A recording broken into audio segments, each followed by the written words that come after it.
guys. Thank you.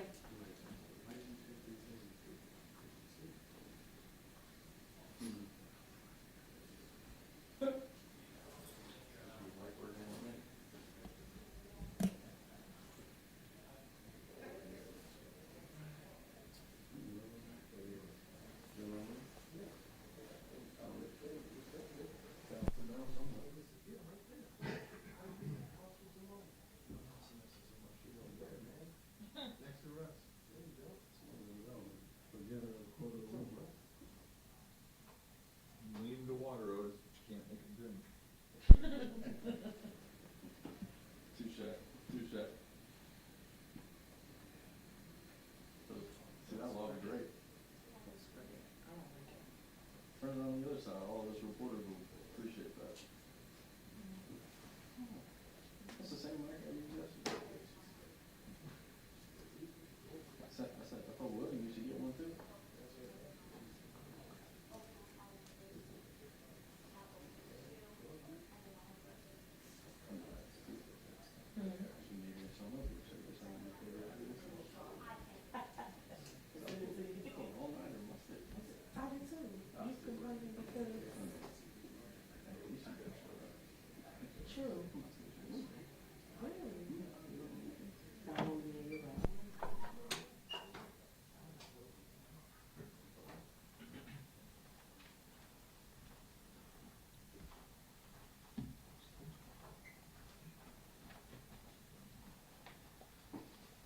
All right, good afternoon, everyone. Thank you for joining us. I really appreciate it.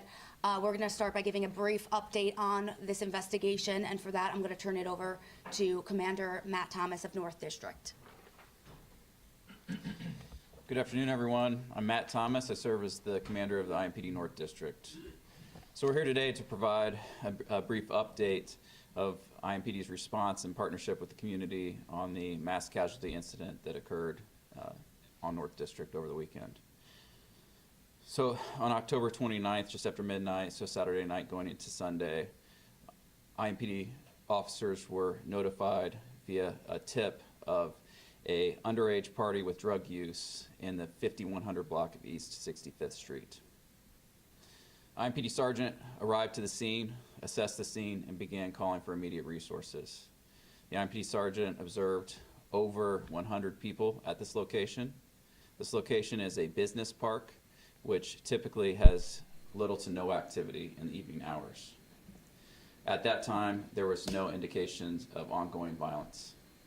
Officers and the sergeant began to stage across the street of this incident and gather additional resources, including contacting our nuisance abatement unit, who arrived to the scene.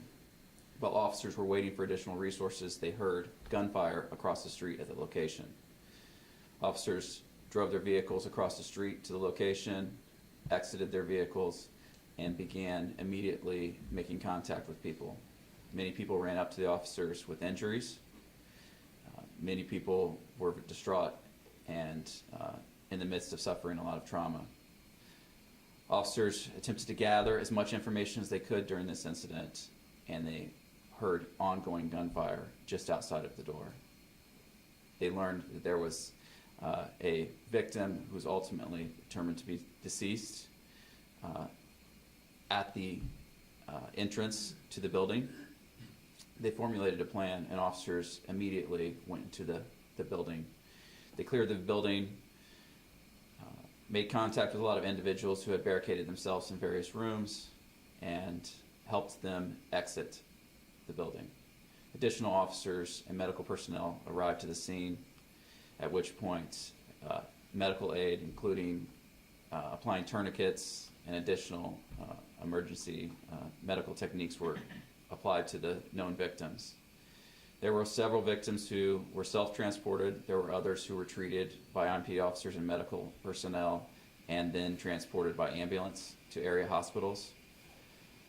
In total, we believe there are 10 victims who suffered gunshot wounds during this incident, and one of them being deceased.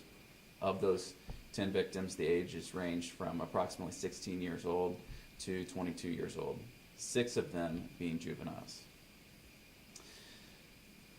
We continue to manage the scene in cooperation with the Criminal Investigations Unit and the ATF held the scene for a long time to conduct a very thorough investigation. The Nuisance Abatement Unit began to immediately dig into the source of this party, who promoted the party, who allowed the organizers access to this venue, and that those efforts are ongoing. We have analysts, detectives, and many other partners helping us with this.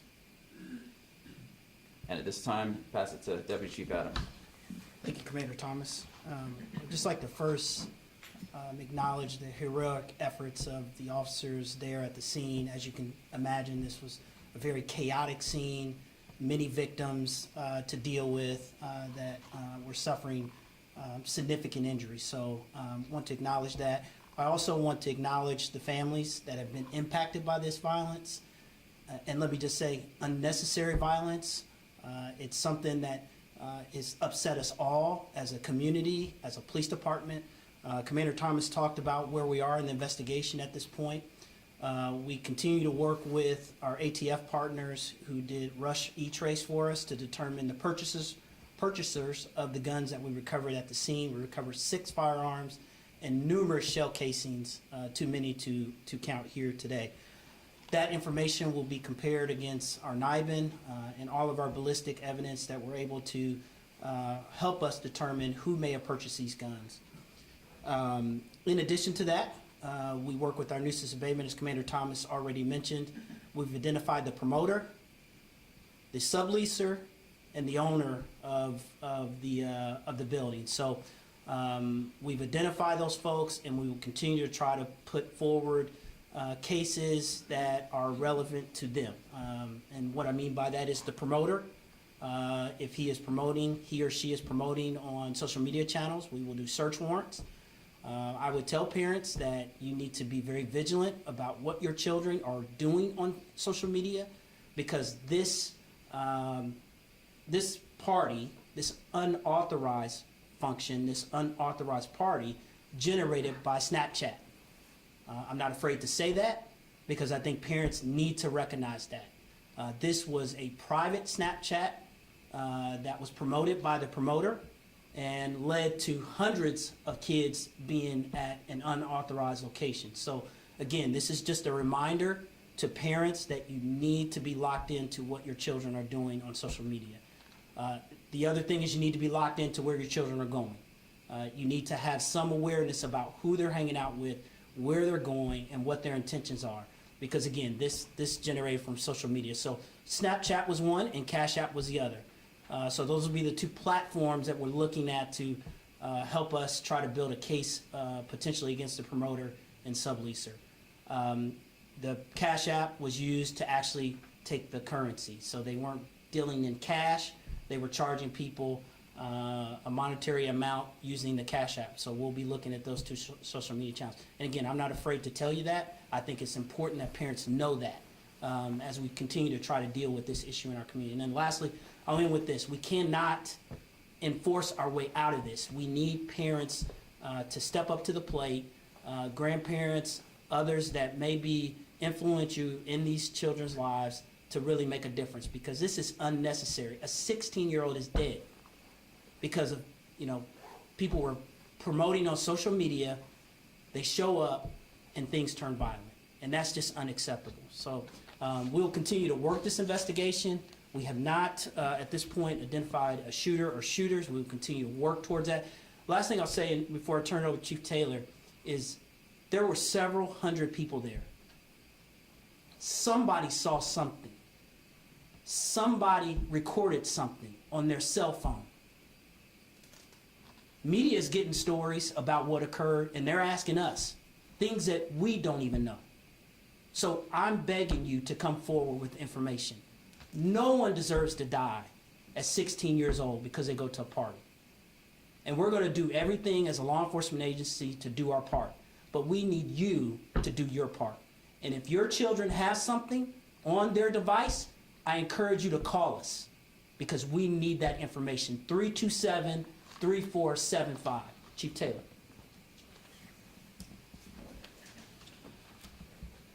Not going to say anything different than you've already heard here from the commander and the deputy chief, but we have a 16-year-old family that has lost someone extremely important to them, and there's no way we can bring them back.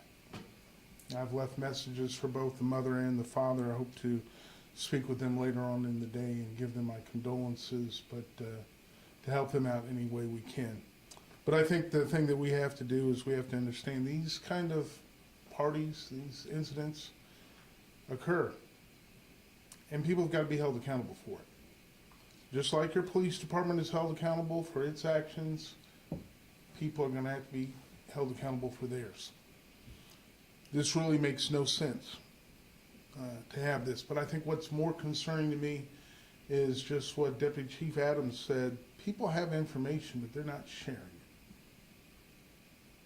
I've had problems with that for a long time, and I understand that people have fears and concerns and those kind of things, but until you cooperate, until you help us out, it's an uphill battle in order to try to solve these cases. You know, if you're grown enough to go to a party that time of night, and be grown enough to cooperate with the investigation. Let us know what you know so we can hold some people accountable for this. There's a lot of things we want to know. We want to know how this party occurred. I think we've got a beat on that. But, you know, the promoters, the people who own the buildings, why was it unsupervised? Where's the security for it? All these are questions that we have, and people have a right to know. The family of this 16-year-old have a right to know what's going on with that. Parents, I've said this before, you have got to know where your kids are at. If you've got to track them on their phones, if you got to put a tag on them or something, I don't care what you have to do, but do it and know where they're at, know what they're getting involved in. You know, kids want to have fun. They're social. I get that. That in of itself is not a problem. However, these incidents late at night that are unauthorized, that are illegal, that's not the place for it. You know, let's be responsible parents. Let's step up and have a party for, if your kid needs a party, have it in your home and watch it. Let's not have this kind of stuff go on. So with that, we'll open it for brief questions. Did one person shoot all 10 people, or do you know that? I don't believe we know that at this point. Did- Yeah. did the So as the deputy chief said, a number of shell casings found, different caliber weapons that would lead us to believe that there's probably more than one shooter.